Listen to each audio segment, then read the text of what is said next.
Cigarette பிடிக்கிறதுக்கு நான் அடிமையான காரணம் ஒன்னே ஒண்ணுதான். என்னை சுற்றியுள்ள எல்லாரும் புகைப்பிடிச்சாங்க. அதனால நானும் ஆரம்பிச்சேன். இப்போ நான் இந்த பழக்கத்தை விட்டுறலாம்னு நினைக்கிறேன். ஆனா என்னால முடியல அப்படின்னு ரவி சொல்லி வருத்தப்பட்டான். சிகரெட் பிடிக்கிறது மட்டும் இல்லைங்க, மது அருந்துறது, போதைப் பொருட்களை உபயோகிக்கிறது, இப்படிப்பட்ட கெட்ட பழக்கங்கள்ல இருந்து வெளியே வர்றது ரொம்ப கஷ்டம். இப்படிப்பட்ட கெட்ட பழக்கங்கள் நம்ம உடலை மட்டும் கெடுக்காது, உறவுகளை கெடுக்கும், நட்பை கெடுக்கும். உணவு பழக்க வழக்கங்கள்லயும் நமக்கு கட்டுப்பாடு தேவை. சில பேரு ஆரோக்கியமில்லாத உணவை சாப்பிட்டு நிறைய சதை போட்டு குண்டா இருப்பாங்க. இவங்க ருசிக்கு சாப்பிடாம பசிக்கு சாப்பிடணும். கேலரிஸ கணக்கிட்டு அளவா சாப்பிடணும். அதிகமா உடற்பயிற்சி செய்யணும். ஆனா இதெல்லாம் செய்ய நமக்கு கஷ்டமா இருக்குது. இப்படிப்பட்ட கெட்ட பழக்க வழக்கங்கள் எல்லாம் நம்ம உடலுக்கு கெடுதின்னு நமக்கு தெரியுது. அதுல இருந்து வெளியே வரணும்னு நினைக்கிறோம். ஆனா முடியல. ஏன்?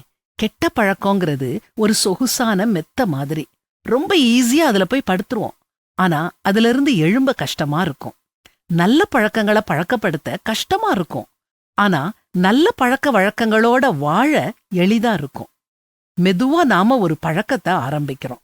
அப்புறம் காலப்போக்குல நாம அதுக்கு அடிமை ஆயிடுறோம். கெட்ட பழக்கத்தை ஒழிக்க மிகச்சிறந்த வழி என்னன்னா அதை விட்டு விடுறதுதான்.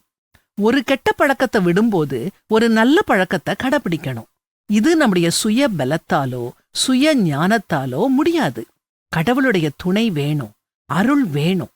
மனுஷருக்கு நேரிடுகிற சோதனையே அல்லாமல் வேறே சோதனை உங்களுக்கு நேரிடவில்லை. தேவன் உண்மையுள்ளவராயிருக்கிறார். உங்கள் திராணிக்கு மேலாக நீங்கள் சோதிக்கப்படுகிறதற்கு அவர் இடம் கொடாமல் சோதனையை தாங்கத்தக்கதாக சோதனையோடு கூட அதற்கு தப்பிக்கொள்ளும்படியான போக்கையும் உண்டாக்குவார் அப்படின்னு பரிசுத்த வேதாகமத்துல வாசிக்கிறோம்.